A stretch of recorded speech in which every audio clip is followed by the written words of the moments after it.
do I have a dark episode for you guys today? Now, growing up, Rugrats was definitely one of those shows I freaking loved, dude, but there were certain episodes I saw as a kid that rubbed me the wrong way. If you were a fan of the original Rugrats growing up, then you know firsthand this show has some very dark moments. Today we're going to be diving into season 3, episode 17, Chucky's Wonderful Life. Be sure to leave a like and subscribe if you would like. Also follow my Instagram at WansWrld so I can chat with you guys more outside of YouTube. I would absolutely love that. But without further ado, let's get into this video.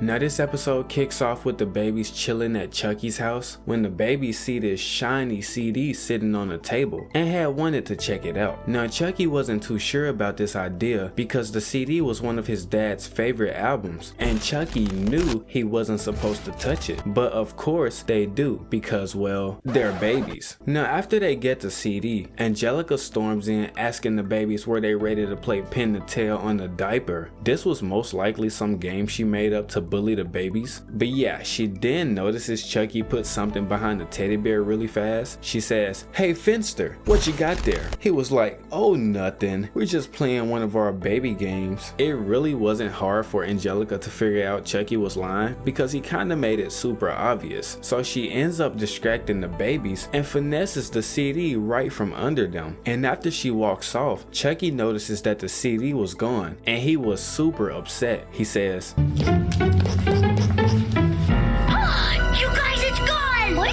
My dad's favorite toy! This is when Chucky's dad comes in and he was also upset because he was looking for his CD. He says, "Man, it has to be around here somewhere." And when he leaves, Chucky goes completely off on the rest of the babies. I thought you was my friends and now you lost my dad's favorite toy! No, we didn't! That's the last time I ever listened to you guys! Tommy says, "Come on, you guys, let's go. I don't think Chucky wants to play with us right now." and when they leave, Angelica comes in acting like she was concerned about Chucky, asking him what was wrong. This is when Chucky explains the situation about his dad's favorite toy missing, and also about him yelling at the rest of the babies and blaming them. She acts concerned, saying, "Oh, that's awful," when she had the goddamn CD the entire time. Angelica was a complete monster in a child's body, I swear, because she actually tells Chucky, "You know, there's two people in this world. People who make things better, like me, and people who just seem to, you know, get in the way, like you." Chucky says, "Is there anything I can do?" This is when she tells Chucky the most evil thing. She says this, "Well, not really, Chucky. The bottom line is, we'd all be a lot better off without you."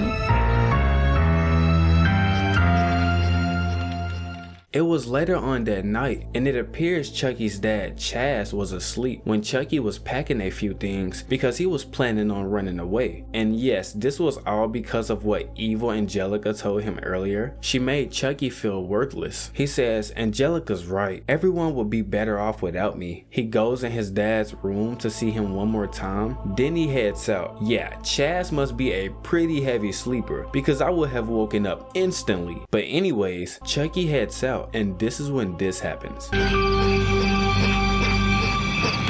Hey, I don't think that's such a good idea. Who said that? This was Chucky's guardian angel. He said he was there to make sure Chucky didn't do anything dumb. Is this man hinting at him killing himself? Yeah, like just really think about what he just said. To make sure he didn't do anything dumb. Emphasis on the dumb. Now after he had told Chucky what he was there for, Chucky says, "If you're my so-called guardian angel, then where were you the time I got my tongue stuck on that ice cube? Or the time I got myself trapped in the bird cage?" He says, "Give me a break. I'm only 2, you know." He says, "What I mean is, you can't just run away from home. People need you." He says, "Need me? It seems like everyone would just be better off without me." Now this is when this episode takes a really dark turn, and I mean really freaking dark. So Chucky's guardian angel shows him what some of his friends and family's lives would be like without him, and it wasn't looking too good for anyone, to be honest. He starts with Chucky's dad. Chucky says, "Hey, this looks like my living room." Well, you see, since Chaz Finster never had Chucky in this universe, he saw no need to clean up. So Chucky was literally the only thing keeping him from being a pig. Also, his dad was a very lonely man without Chucky. This was really sad and depressing if you ask me. He says, "So, what do you want to do now, Saki?" "I don't know, Chaz. What do you think we should do?"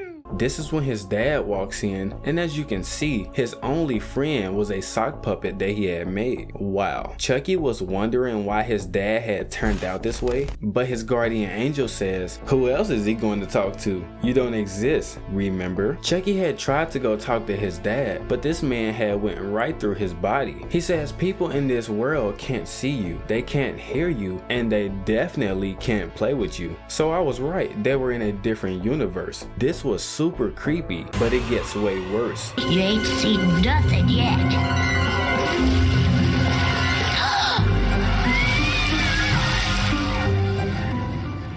His guardian angel pulls up and tells Chucky to get in. And as they're riding through the city, Chucky had asked his guardian angel where they were. He says, "This is where you live, only without you." It appears in this universe all the babies were evil kids and had terrorized the city. Chucky says, "But why?" He says, "Well, I guess it's because there's nobody around to tell them it's not such a good idea."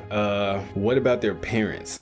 But anyways, we are taken to Phil and Lil's house, and these two were complete little monsters, and it appears Betty and Howard were out of options. Just listen to this. My beautiful home! If only there were one baby, one mature, responsible, somewhat cowardly baby. Man, if you don't put a goddamn belt under her, I bet they'll sit down then. But next, we are taken to Tommy. And to me, Tommy's situation was the worst and the darkest out of this entire episode. So they arrive at Tommy's house, and Tommy was going through the trash for food because he was starving to death. Now, why, you may ask? Well, it was because of evil Angelica. She has stolen everything from Tommy's family, including their home. He says, "But what about his parents?" This is when his guardian angel nods his head in disappointment.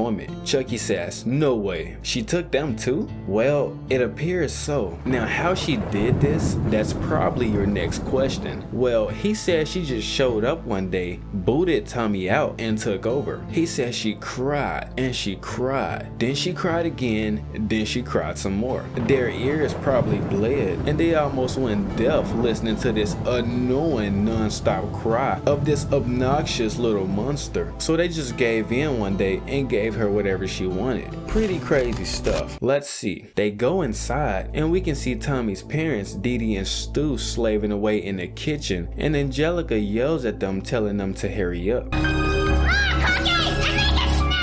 This is when things get even darker. Angelica had become obese from being able to get everything she wanted all the time. And when she sees Tommy comes in, she tells him this.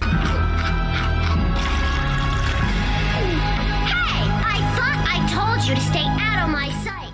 This was very disturbing because Tommy had came inside to beg for a crumb because this poor baby was literally starving to death. Angelica's evil ass says, "Sorry, no can do, Tommy. If I give you crumbs, then I'll have to start giving everyone else crumbs." Wow. Now Chucky was confused as to why Tommy would just let her do this, considering how brave he was all the time. But he says without you, Tommy isn't so brave. Having a friend like you that's scared all the time gives Tommy the push he needs to be able to stand up to her. Without you, he's just another broken down baby chasing after cookie crumbs. Now after this, Chucky had had enough. He says, "That's the last straw. I'm tired of living in the world without me." Wait, what? He says, "But Chucky," he says, "No, it's some guy's job to be tough. It's other guys' job to be strong. But me, I have a job that's just as important." So he takes Chucky home, and he appears to be in his bed bedroom and it seems like everything was back to normal. He says, "My bed, it's still here. Hello pillow, hello nightlight, hello Jack and Yeah, Chucky was happy that everything was back to normal, and when he stepped outside his room, the babies were over. He says, "Hey, what are you guys doing here?" And apparently their parents had brought them over while Chucky was sleeping. So of course that whole other universe was a dream the entire time. But that doesn't change the fact that it was still very dark and gave Chucky insight on what the world would be like without him. Yeah, I say let's keep this man alive. Also at the end of this episode, Angelica had got caught throwing Chaz's CD around her room. So Drew brought it back over and made her apologize. She also couldn't get any dessert for a week. See, that's what you get, Angelica. What now, son? But anyways guys, let me know in the comments down below what you think about this crazy episode, and before I go, let me just leave you with a little more nostalgia.